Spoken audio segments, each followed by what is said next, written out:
네, 안녕하세요. 이찬현입니다. 치유의 글쓰기라는 책 계속 같이 나눠보고 있고요.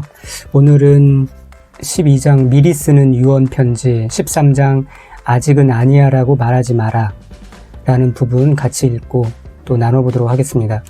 우리나라에 보면은 성인 대상으로 건강검진이 짝수해는 짝수해 년생, 홀수해는 홀수해 년생으로 무료로 이렇게 실시가 되고 있죠.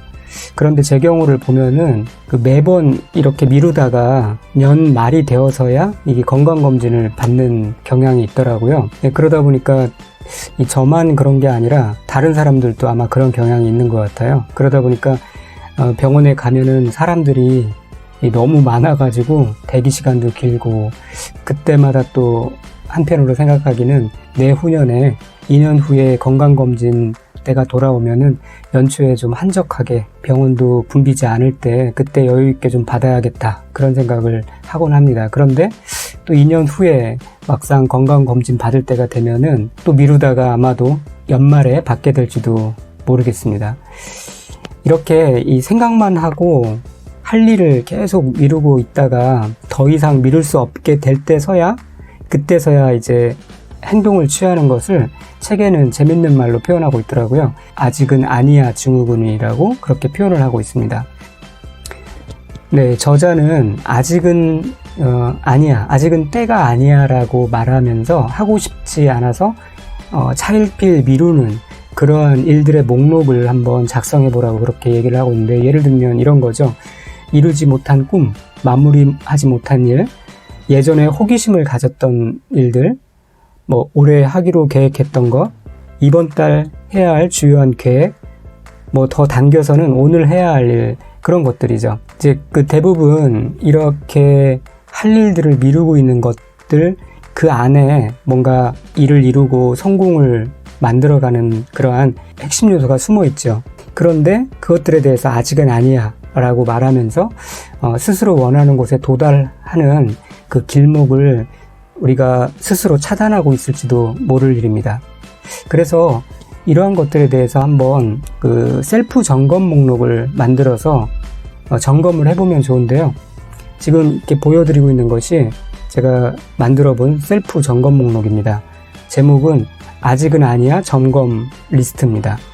이렇게 첫 번째 칸에는 아직은 아니야 목록을 한번 쭉 적어 보시고요. 이 일이 왜 안 됐지? 왜 지금 하고 있지 않지? 그러한 이유들을 한번 적어보고요. 세 번째 칸에는 이게 안 될 건 뭐야? 혹은 이것을 하게 되면 얻게 될 기대 효과, 그런 것들을 일단 한번 이렇게 적어보는 거죠. 이게 적은 것들을 전부 다 해야 되는 건 아니죠. 또 이렇게 적은 걸 전부 다 지금 당장 할 수 있는 일도 아니고요. 그 목록 중에는 분명 아예 하지 않아야 되거나 해서는 안 될 일들도 있을 수 있습니다. 그런 일들은 이 기회 목록에서 이 기회에 완전히 지우면서 그것을 하지 않음으로써 남게 되는 그런 미련도 함께 이제 제거를 해버려야죠. 왜냐하면 하고 싶은 일들을 우리가 다 할 수 있는 것도 아니고요. 또 그런 일들 가운데는 분명 이렇게 능력 밖의 일도 존재하기 때문에 그렇죠. 그래서 그 한계를 인정하고 내려놓는 것도 지혜로운 일이라고 할 수 있습니다. 책에 보니까 로버트 브라우닝이 이런 말을 했네요. 인간은 자기 능력의 범위 내에서밖에 할 수 없으니 그렇지 않다면 천국이 왜 필요하랴 라는 말입니다. 네, 그래서 정말 원하는 것들은 어쩌면은 천국에 가서 그때 이제 필요가 충족될 수 있으리라고 봅니다. 그래서 우리가 천국을 고대하며 천국을 바라보는 거겠죠. 그래서 이 선택하지 않은 길에 대한 미련을 내려놓는 게 어쩌면 새로운 출발의 시작이 될 수도 있다는 사실, 그 사실을 아는 것이 지혜로운 것 같습니다. 중요한 것은 이런 식의 이 셀프 피드백을 하는 습관이죠. 이렇게 자기 점검 없이 사는 것은 어쩌면 무의미한 일상을 낳는 근본적인 원인이라고 그렇게 할 수 있습니다. 위에서 살펴본 아직은 아니야 라는 이런 질문 방식의 자기 점검 외에도요, 전에 한번 같이 생각해봤던 감사일기, 그 다음에 칭찬일기, 반성일기 같은 것들이 다 이 자신의 삶을 돌아보면서 현실의 문제를 개선하는 아주 유용한 방법이죠. 그 중에서도 우리가 감사일기에 대해서는 또 얘기해 본 바가 있고, 반성일기, 그러니까 피드백일기도 잠깐 언급을 했었는데요. 칭찬일기에 대해서는 얘기를 아직 하지 않은 것 같아요. 그래서 칭찬일기에 대해서 한번 생각해 보면, 칭찬일기는 하루 동안 행한 일 중에서 잘한 부분을 적고 아낌없이 칭찬해 주는 것이라고 할 수가 있습니다. 저도 생각해 보니까 칭찬일기는 적어본 적이 없는 것 같아요.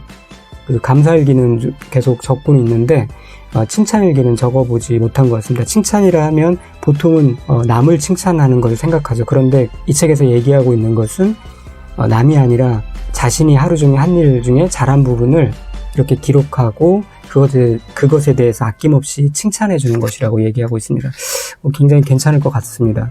그런 식으로 내 자신에 대해서 칭찬을 해주면 그 자긍심이 많이 고양되고, 그 다음에 또 동기부여를 많이 받을 것 같다는 생각을 하게 되고요.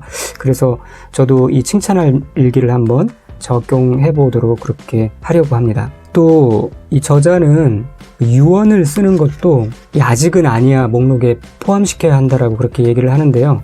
유언이라고 하면 보통 내일이 아니라고 그렇게 생각하죠. 예를 들어서 정말 죽기 전에 말도 제대로 이렇게 안 나올 때 그때서야 몇 마디 하는 그런 걸 우리가 유언으로 많이 생각을 하는데요. 사실은 생각해보면 우리가 언제 죽을지, 언제 갑작스럽게 사건 사고가 일어날지 모르는 일이기 때문에 유언의 타이밍을 잡기가 굉장히 사실은 힘들죠.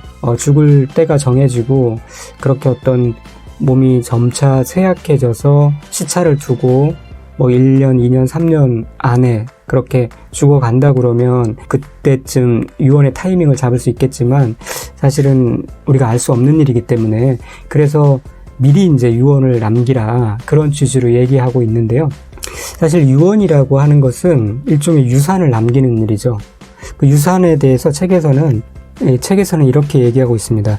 유산은 내가 평생 동안 소유했던 것 이상의 무엇이다. 유산은 당신의 삶에 중요한 의미를 지닌 사람들에게 남기는 지식과 지혜, 생활 습관, 전통까지 두루 포함하기 때문이다. 자, 이렇게 생각한다면 그 유산을 글로 남기는 건 한계가 있는 거죠. 오히려 지금 현재 자녀에게 혹은 만나는 사람에게 최선의 모습을 보이는 게 가장 적극적으로 유언을 남기는 방법이 아닐까 그렇게 생각해 봅니다. 그리고 그 최선의 모습이란 게 자신에게 주어진 일을 열심히 감당하면서 또 한편으로 타인을 배려하고 또 진지한 관심을 보이고 필요하다면 도움을 주는 그러한 모습은 아닐까. 그러니까 한마디로 말하면 선한 영향력을 미치는 삶이 아닐까, 그런 생각을 해봅니다. 네, 그래서 오늘은 이제 아직은 아니야 라고 말하지 말라라는 그런 주제로 말씀을 드렸고요. 그래서 아직은 아니야 목록을 만들어 보고 그 중에서 버릴 것들은 정말 버릴 것들은 버리고, 그 다음에 꼭 해야만 되는데 실행하고 있지 못한 것들에 대해서는 한번 작심하고 실행해보는 그러한 기회가 되었으면 좋겠고요. 그리고 또 아직은 아니야라는 질문 방식의 자기 점검 외에도 감사일기, 칭찬일기, 반성일기 등을 한번 적용해 볼 수 있을 것 같고요. 그 중에 칭찬일기, 하루 동안 행한 일 중에서 잘한 부분을 기록하고 그것에 대해서 아낌없이 자기 자신에 대해서 칭찬해주는 그런 일기라고 얘기를 했습니다. 그 중에 이제 또 아직은 아니야 목록에 포함시킬 수 있는 것이 유언이라고 얘기했는데, 유언이 죽기 전에 뭔가를 전달하는 그러한 언어가 아니라, 그러한 글이 아니라 지금 현재 내가 만나는 사람들에게 최선의 모습을 보이는 것, 최선의 좋은 영향력을 미치는 삶이 바로 가장 강력한 유언이 아닐까 그렇게 생각을 해보면서 오늘 내용 마치도록 하겠습니다. 또 다음 시간에는 다음 챕터를 이어서 같이 한번 나눠보도록 하겠습니다. 감사합니다. 이찬영이었습니다.